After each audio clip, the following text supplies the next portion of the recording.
इन दिनों एक फिल्म जिसका नाम है सतलज, उसको लेकर बहुत ज्यादा विवाद चल रहा है। कारण यह है कि वो हाल ही में ओटीटी एक प्लेटफॉर्म जी5 पर आई थी। जब वो फिल्म आई, उस फिल्म के आने के तत्काल बाद उसे मात्र 2 दिन के भीतर हटा दिया गया। ये फिल्म के हट जाने से फिल्म की चर्चाएं बहुत जोरों पर हैं और आपको आज हम वही कंटेक्स्ट देने के प्रयास में हैं कि अल्टीमेटली इस फिल्म में ऐसा क्या था जिसे शायद सरकारी सूत्रों के हिसाब से माने कि अगर ये फिल्म आ जाती तो इसकी वजह से फिर से उग्रवाद की चर्चाएं होने लगती। जब आजादी इस समय ओटीटी प्लेटफॉर्म्स पर कुछ भी दिखाए जाने की है, बहुत सी मर्यादाएं ऑलरेडी तार तार ओटीटी पर हो रखी हैं, तब एक फिल्म अगर इतिहास को ही परिरक्षित कर रही है तो उसे छुपाने की क्या जरूरत है। इतिहास तो वैसे भी दफन किया नहीं जा सकता, वो लोगों की याद में रहता है, तो उसे दिखाने से क्यों डरा जा रहा है। चर्चा है सतलज फिल्म की, जो 3 जुलाई को ओटीटी प्लेटफॉर्म जी5 पर आई थी। 4 साल से सेंसर बोर्ड के अंदर सर्टिफिकेशन की जद्दोजहद में थी। 127 से अधिक कट लगवाने की सेंसर बोर्ड ने डिमांड की थी, लेकिन इस मूवी को अंतरराष्ट्रीय स्तर पर जहां कहीं भी किसी फिल्म फेस्टिवल में दिखाया गया तो इसकी काफी तारीफ हुई। तो आफ्टर ऑल इस फिल्म में था क्या जिसे जी5 पर डालकर हटा दिया गया।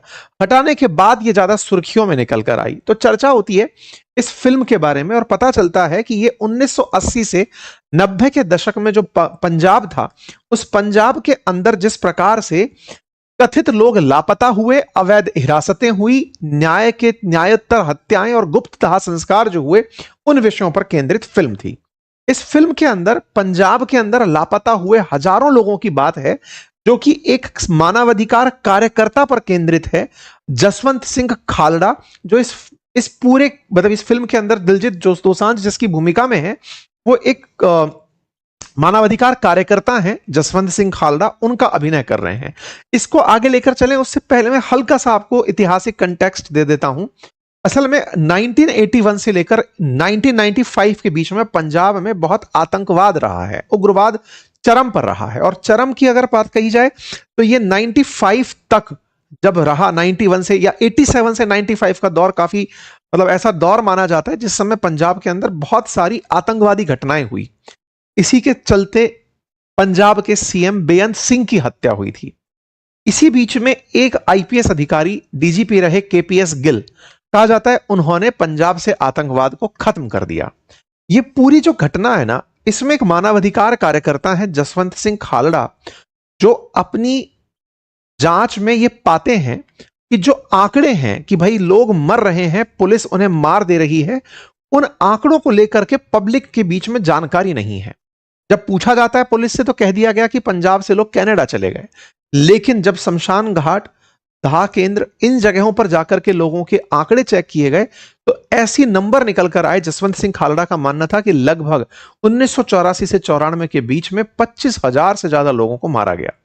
हालांकि इस 25,000 का आंकड़ा जसवंत सिंह खालड़ा का था, लेकिन 2,000 का आंकड़ा तो वो एक ही शहर से लेकर के सीबीआई के सामने पहुंच गए थे। जब उनके द्वारा यह बात अंतरराष्ट्रीय स्तर पर उठाना शुरू हुई, मानवाधिकार कार्यकर्ता के रूप में उन्होंने अंतरराष्ट्रीय स्तर पर इस बात को उठाया, देश में उठाया। सीबीआई ने इस विषय की जांच भी शुरू की और इस बात में जसवंत सिंह खालड़ा की बातों को सच्चाई के साथ लिया भी गया। तो फिर क्या हुआ? हुआ यह कि जसवंत सिंह खालड़ा को 1995 में पुलिस ने ही खालड़ा का अपहरण कर लिया और उनको मार दिया। पुलिस के द्वारा अपनी जांच के दौरान उन्हें मारना या पुलिस की पिटाई से मरना, उस बात पर केंद्रित यह फिल्म है।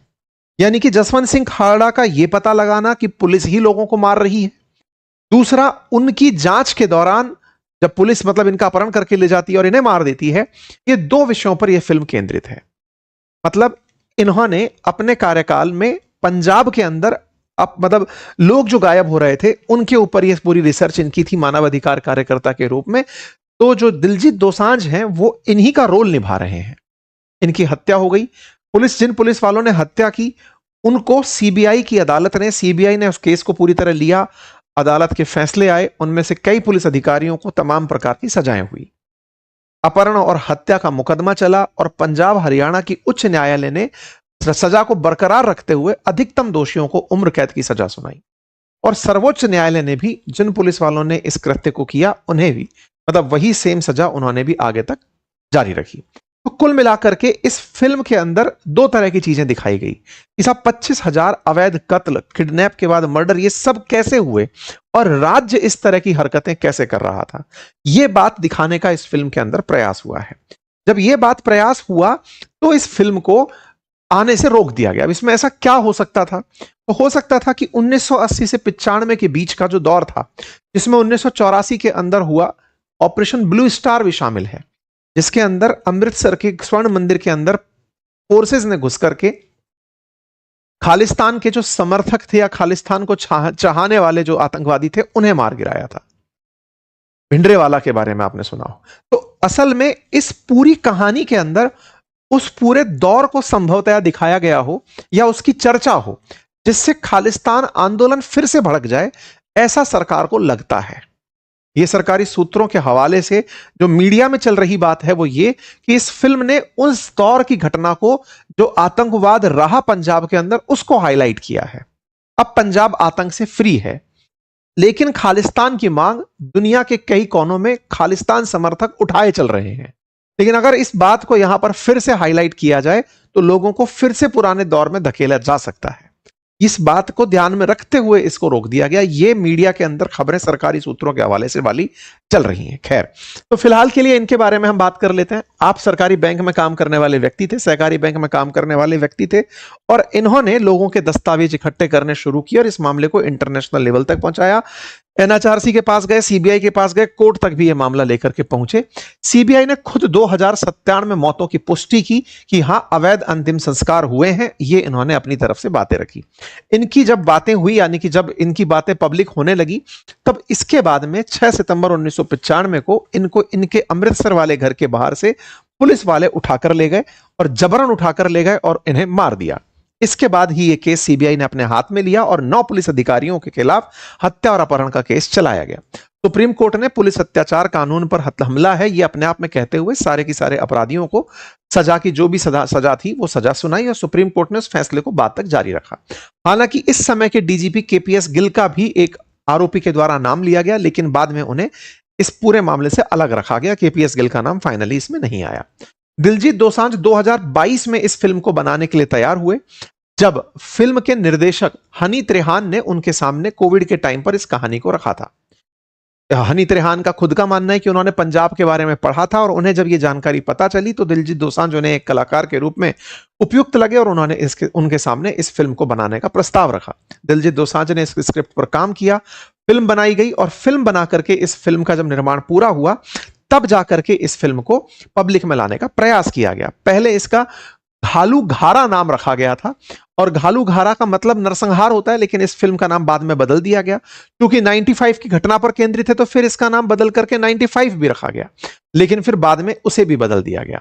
उसके बाद में सीबीएफसी जो सेंट्रल फिल्म प्रमाणन बोर्ड है उसके पास इस फिल्म को भेजा गया दस्तावेज सत्यापन के लिए, लेकिन वहां पर इस फिल्म को रोक दिया गया। बाद में इसे हाईकोर्ट में भी चैलेंज किया गया, लेकिन हाईकोर्ट ने भी कुल मिलाकर इस बात पर कोई भी अपनी तरफ से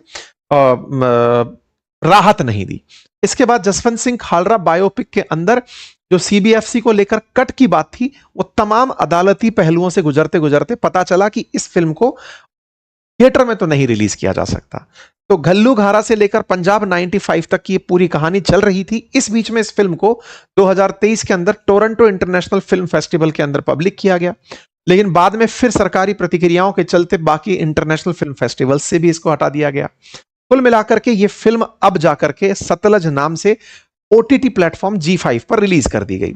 जब ये रिलीज हुई 2026 के अंदर, जुलाई के अंदर, अभी 3 तारीख को, तो 2 दिन ये फिल्म रही और उसके बाद में क्योंकि सेंसर बोर्ड ओटीटी पर काम नहीं करता तो ऐसे में इन्होंने ओटीटी प्लेटफॉर्म पर इसे रिलीज कर दिया।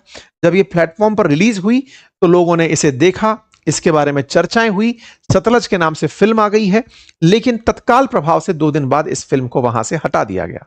जब यह फिल्म हटी तो दिलजीत दोसांझ ने अपने फैंस के साथ बात करते हुए अपनी घोर निराशा व्यक्त की। G5 ने हालांकि इस पर कोई जवाब नहीं दिया। उनका कहना है कि जल्दी इसको लाने के सारे प्रयास किए जाएंगे। ओटीटी रिलीज के 48 घंटे बाद बैन हो जाने पर फैंस में जो निराशा थी अब वो सोशल मीडिया पर चर्चा का विषय है।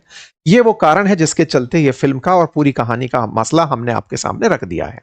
अब सबसे बड़ा सवाल यह है, सरकार क्या कर रही है?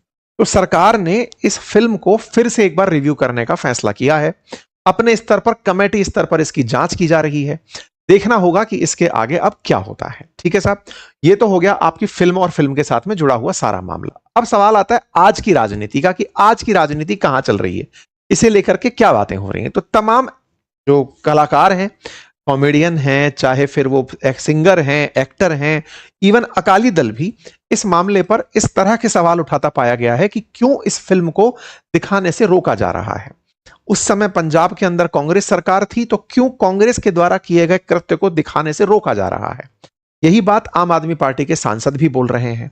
कुल मिलाकर के केंद्र सरकार, जिसका कि वहां पर तब कोई कंट्रीब्यूशन नहीं था, तो वो इसे रोक क्यों रही है। तो उसके पीछे जो मैंने आपसे कहा, खालिस्तान का समर्थन कहीं इस फिल्म से दोबारा ना दिखाई दे जाए, ये सुरक्षा कारणों से लाया गया विषय है। बाकी आप लोगों को इस विषय पर क्या लगता है, अपनी राय कमेंट बॉक्स में जरूर दीजिएगा। भाजपा के सांसद बन चुके हरभजन सिंह ने भी इस फिल्म के समर्थन में अपनी तरफ से ट्वीट किया है। बाकी अपडेट फिलहाल इतना ही है कि मिनिस्ट्री के द्वारा इस विषय को फिर से जांचा जा रहा है। हाई लेवल एक इंटर डिपार्टमेंटल कमेटी गठित कर दी गई है और वो इस विषय पर कि क्या इस फिल्म को दिखाया जाना चाहिए या नहीं, इस पर फैसला लेगी। ये था विषय। अगर आपको ये जानकारी पसंद आई हो तो साथियों से साझा करें। आपके हिसाब से क्या सही होना चाहिए, आप कमेंट बॉक्स में लिखें।